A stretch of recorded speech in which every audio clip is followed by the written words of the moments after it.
Hello friends. तो last class में हमने केमिकल बॉन्डिंग जो है वो पढ़ा था।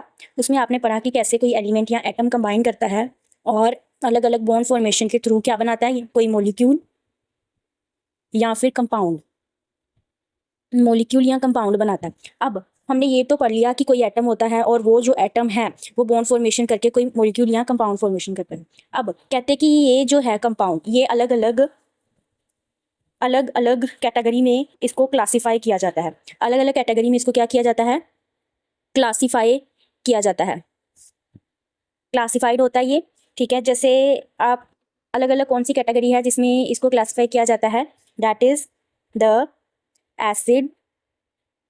एसिड्स, बेसिस और द सॉल्ट, ठीक है। ये जो रिजल्टिंग कंपाउंड फॉर्मेशन होती है, ये क्या करते हैं, ये इसको हम जैसे ये बनते हैं उसके नेचर के बेसिस पे इनको अलग अलग कैटेगरी में कैटेगराइज किया जाता है, acids, basis and the salt. तो आज का जो मेन टॉपिक हम पढ़ेंगे वो है एसिड, बेस एंड सॉल्ट। कौन सा चैप्टर है हमारा, एसिड, बेसिस एंड सॉल्ट। ये मैं 10th लेवल का, स्कूल लेवल का कवर कर रही हूँ। हायर का अगर बोलोगे इन केस आप, तो वो भी कवर कर दिया जाएगा। ओके, सो फर्स्टली आप देखिए एसिड्स क्या होते हैं। एसिड्स जो है, पहले ये जो एसिड वर्ड है ये लेटिन वर्ड से आया है। लेटिन वर्ड जो है कौन सा है, जैसे कि एसिडस, एसिडस लेटिन वर्ड से एसिड। सबसे पहले एसिड डिस्कस करते हैं, एसिड। तो ये कहाँ से आया है, लेटिन वर्ड एसिडस, एसिडस से आया है। और इसका क्या मीनिंग होता है एसिडस का, इसका मीनिंग होता है दैट इज द सोर।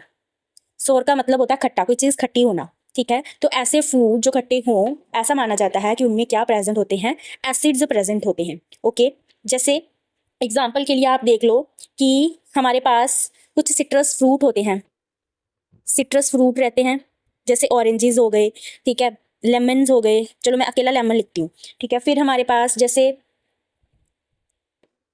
एक हमारा जो बॉडी के अंदर, स्टमक के अंदर गैस्ट्रिक जूस प्रेजेंट होता है, वो भी एसिडिक नेचर का होता है।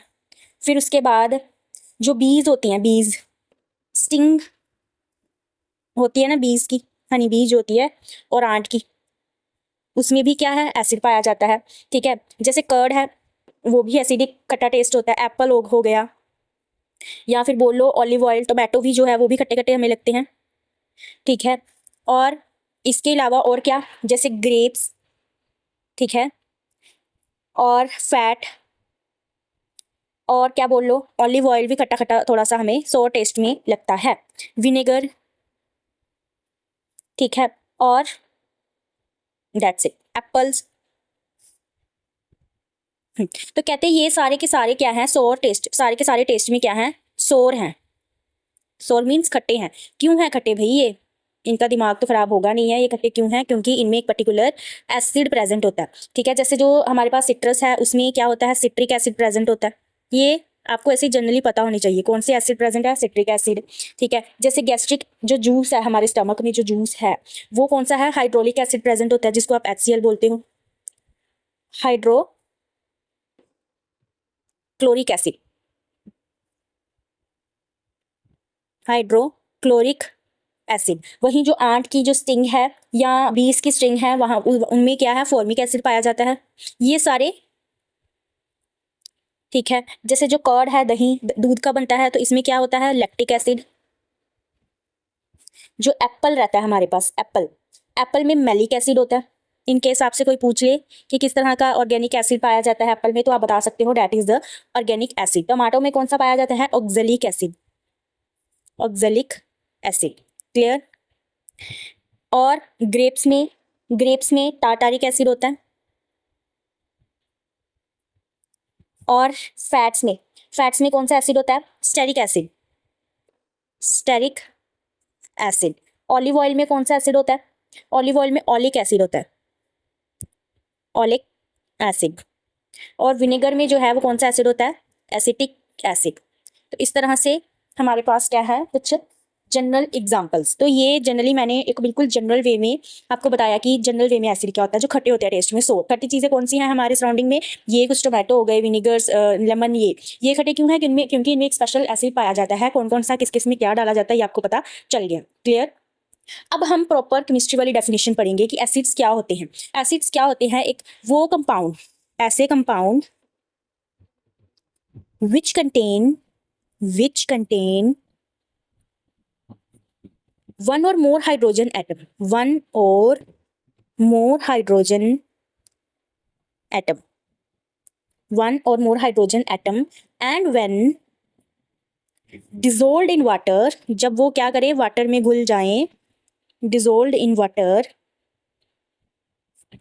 produces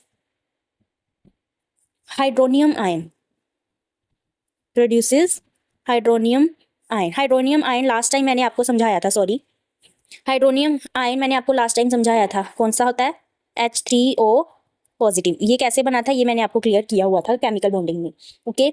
उसके बाद कहते कि क्या है कि वो कंपाउंड, क्या बोला उन्होंने डेफिनेशन में, ऐसा कंपाउंड जिसके पास एक या एक से ज्यादा क्या हो, हाइड्रोजन हो, और जब वो वाटर में डिसोल्व करे तो क्या निकल के आए, हाइड्रोनियम आयन, ऐसा आयन बन जाए जब वो वाटर में डिसोल्व करे। अब एसिड है, जब उसको वाटर में डिसोल्व करोगे, हमेशा एसिड को वाटर में डिसोल्व करना है, वाटर को एसिड में डिसोल्व नहीं कर देना, क्योंकि जब आप वाटर को एसिड में डिसोल्व करोगे वो एक्सप्लोसिव रिएक्शन, मतलब एक्सोथर्मिक रिएक्शन है, हाई एनर्जी रिलीज होती है, तो वो आपके लिए हार्मफुल रहेगा। इसलिए हमेशा ही एसिड में वाटर डालोगे तो क्या होगा, ये जो एसिड है ये आयोनाइज होगा, आयन में बट जाएगा। क्यों, क्योंकि ये क्या है, नॉन मेटल, और नॉन मेटल इनमें आयनिक बॉन्ड प्रेजेंट है, ठीक है, और Cl नेगेटिव, तो ये इसके पास H था, ठीक है। अब ये जब ये वाटर में डिसोल्व होता है तो ये आयोनाइज हो जाता है, टूट जाता है, जब ये टूटता है तो ये H पॉजिटिव निकल के आता है। ये जो H पॉजिटिव निकलता है ये वाटर मोलिक्यूल के साथ क्या बना लेता है, हाइड्रोनियम आयन, और जब ये बनता है तो जब ये बन जाता है तो यही डिसाइड करता है कि ये हमारे पास एसिड है या नहीं। इट मीन्स इसने क्या डिसाइड किया कि HCl हमारे पास क्या है, एसिड है, जिसको क्या बोलते हो, हाइड्रोक्लोरिक एसिड, ओके। ये एक मेन जो है आपको समझने वाली चीज, ओके। जैसे आप अनदर एग्जाम्पल, चलो अब हम क्या कर लेते हैं, क्लासिफिकेशन देख लेते हैं कि एसिड जो है वो कैसे क्लासिफाई किया जाता है, ओके। हाँ सॉरी, तो एसिड जो है उनको उनकी क्लासिफिकेशन कर लेते हैं, क्लासिफिकेशन, सॉरी, ओके। क्लासिफिकेशन जो है मैंने यहाँ पे लिखी है कि क्लासिफिकेशन ऑफ एसिड जो है वो दो तरीके से क्लासिफाई किया जाता है। पहले कि वो कहाँ से आ रहा है, उसका क्या सोर्स है, ठीक है, किस सोर्सेज से वो हमें एसिड मिल रहा है, वो सोर्स डिसाइड करते हैं कि एसिड जो है वो कितने टाइप के होंगे। दूसरा होता है depending on their basicity, depending on their basicity. तो बेसिसिटी ये आपको एक्सप्लेन करूंगी मैं। तो इस प्रॉपर्टी के बेसिस पे भी पता चलता है कि हमारे पास जो है वो कितने प्रेजेंट होंगे। जैसे इसके ऊपर डिपेंडिंग दो तरह के होते हैं, इनऑर्गेनिक, और इसके ऊपर और दूसरा होता है ऑर्गेनिक, ठीक है। इसके बेसिस पे हमारे पास होते हैं मोनोबेसिक, डाईबेसिक और ट्राईबेसिक, क्लियर, ये क्लासिफिकेशन क्लियर है। चलिए आगे आ जाइए। तो हम पढ़ते हैं ऑर्गेनिक एसिड में और इनऑर्गेनिक एसिड, ऑर्गेनिक और इनऑर्गेनिक एसिड। ऑर्गेनिक एसिड्स क्या होते हैं, जो डायरेक्टली हमें प्लांट से, नेचर से मिलते हैं, उनको ऑर्गेनिक एसिड बोलते हैं, और जो मिनरल से मिलते हैं, रॉक्स वगैरह से, ठीक है, अर्थ क्रस्ट से, उनको आप इनऑर्गेनिक एसिड्स बोल देते हो। मतलब जो लिविंग थिंग से, लिविंग बीइंग से मिलते हैं उनको ऑर्गेनिक, और जो नॉन लिविंग वाली कंडीशन से मिलते हैं उनको इनऑर्गेनिक एसिड्स बोल देते हैं। ज्यादातर जो ऑर्गेनिक एसिड्स होते हैं उनमें कार्बन प्रेजेंट होता है और हाइड्रोजन प्रेजेंट होते हैं। जैसे ऑर्गेनिक एसिड की यहाँ पे बात करें तो इनमें क्या प्रेजेंट होते हैं, कंडीशन की, यहाँ तो कार्बन और हाइड्रोजन ये दोनों प्रेजेंट रहते हैं, ठीक है। जैसे कि आप देख सकते हो एसिटिक एसिड एक बहुत कॉमन है जो आप ऑर्गेनिक में बहुत पढ़ोगे, जिसका फॉर्मूला होता है CH3COOH, इस तरह से, क्लियर। फिर उसके बाद ये जो है इनऑर्गेनिक एसिड, ये क्या होते हैं, ये कार्बन कंटेन नहीं करते, मतलब इनमें कार्बन प्रेजेंट नहीं रहता। इनमें कार्बन नहीं प्रेजेंट रहता तो ये किस तरह के एसिड होंगे, इनऑर्गेनिक में ये किस तरह के एसिड होंगे, जैसे कि HCl हो गया, जैसे कि H2SO4, HNO3, nitric acid, sulphuric acid और द हाइड्रोक्लोरिक एसिड। ज्यादातर जो ऑर्गेनिक एसिड है वीक होते हैं और ये स्ट्रॉन्ग एसिड कहलाते हैं। जो ऑर्गेनिक एसिड होते हैं, जितने भी ये ऑर्गेनिक एसिड है, जैसे CH3COOH, ये मतलब H पॉजिटिव और CH3COO नेगेटिव, मतलब इनकी जो आयनाइजेशन है, आयन बनने वाली जो कैपेसिटी है, ये क्या होती है, पार्शियली आयनाइज करते हैं वाटर में। मतलब ये इनको डालो तो ये पूरी तरह सारे मॉलिक्यूल आयनाइज नहीं करेंगे, कुछ रह जाएंगे, कुछ आयनाइज कर जाएंगे, इस तरह से। लेकिन ये जो है ये पूरी तरह आयनाइज कर जाते हैं, और इसीलिए कुछ जो है मॉलिक्यूल की फॉर्म में, कुछ आयन की फॉर्म में रहते हैं। यहाँ पे सारे के सारे ही आयन बन जाते हैं, ठीक है। उसके बाद ये कुछ एग्जांपल है, ये मैंने अभी भी डिस्कस की है, क्लियर है आपको। अब हम नेक्स्ट पढ़ते हैं, दैट इज द, एक एक्सेप्शन थी हमारे पास एक हमारे पास एक्सेप्शन है, एक हमारे पास एक्सेप्शन है। एक्सेप्शन क्या है कि एक हमारे पास कार्बोनिक एसिड होता है, कौन सा? कार्बोनिक एसिड, जिसको बोलते हो H2CO3। कहते हैं इसमें कार्बन आ गया, लेकिन फिर भी ये क्या होता है, ये मिनरल से मिलता है और ये वीक भी होता है, ठीक है। ये ज्यादातर कार्बन होने के बावजूद भी इसको इनऑर्गेनिक एसिड बोल देते हैं। एक ये एसिड एक्सेप्शन में आपने याद रखना है, और दूसरी आपने चीजें याद रखनी है, ऑक्सी एसिड और हाइड्रा एसिड, ऑक्सी एसिड और हाइड्रा एसिड्स। अब देखिए ऑक्सी एसिड्स कौन से होते हैं कि वो एसिड जिसमें ऑक्सीजन हो, हाइड्रोजन के साथ क्या हो, ऑक्सीजन हो, उसको ऑक्सी एसिड्स बोल देते हैं। और जिसमें क्या हो, हाइड्रोजन भी हो और प्लस कोई नॉन मेटालिक एलिमेंट हो, कोई नॉन मेटल प्रेजेंट हो, नॉन मेटालिक एलिमेंट हो, उसको हाइड्रा एसिड्स बोल देते हैं, ठीक है। जैसे यहाँ पे ऑक्सी एसिड्स में हाइड्रोजन के साथ क्या लगा है, नाइट्रेट ग्रुप, फिर हाइड्रोजन के साथ ये ऑक्सीजन लगी हुई है, इसीलिए ये कौन से होते हैं, जैसे एग्जांपल है कि जैसे हाइड्रोजन के साथ नॉन मेटल Cl लगा लो, हाइड्रोजन के साथ नॉन मेटल ब्रोमीन लगा लो, तो ये क्या होते हैं, हाइड्रा एसिड्स। क्लियर है? ओके। अब हम पढ़ेंगे बेसिसिटी। बेसिसिटी क्या होती है जनरली, कि define as the number of hydronium ion that can be produced by the ionisation of one molecule of that acid in aqua solution. मतलब कि जब भी कोई एसिड एक्वा सॉल्यूशन का मतलब होता है वाटर में डिसोल्व होगा, तो वो कितने नंबर में हाइड्रोनियम आयन देगा, यही बेसिसिटी है। अगर वो एक नंबर में एक हाइड्रोनियम आयन दे रहा है तो उसको मोनोबेसिक बोलोगे, 2 दे रहा है तो डायबेसिक, 3 दे रहा है तो ट्राइबेसिक बोलोगे। क्लियर है? उसके बाद जैसे मोनोबेसिक में देखिए, मोनोबेसिक में क्या होता है, जैसे HCl है, HCl जब वाटर में ऐड होगा तो हमें एक ही H है तो एक ही रिजल्टिंग हाइड्रोनियम आयन मिलेगा, Cl ऐसे ही निकल जाएगा, तो एक ही मिल रहा है, तो ये मोनोबेसिक में आएगा। क्लियर है? अब एक कंडीशन आती है कि कई बार हमारे पास कुछ एसिड ऐसे होते हैं जिसमें हाइड्रोजन एक से ज्यादा है, लेकिन होते वो मोनोबेसिक ही हैं। क्यों? इसके पीछे का क्या रीजन है? इसके पीछे का रीजन होता है कि हमने ये नहीं देखना कि कितने हाइड्रोजन है, हमने ये देखना है कि उसमें से आयोनाइजेबल हाइड्रोजन कितने हैं, आयोनाइजेबल हाइड्रोजन कितने हैं। जैसे ये हमारे पास है तो इसमें आयोनाइजेबल हाइड्रोजन कितने हैं, जैसे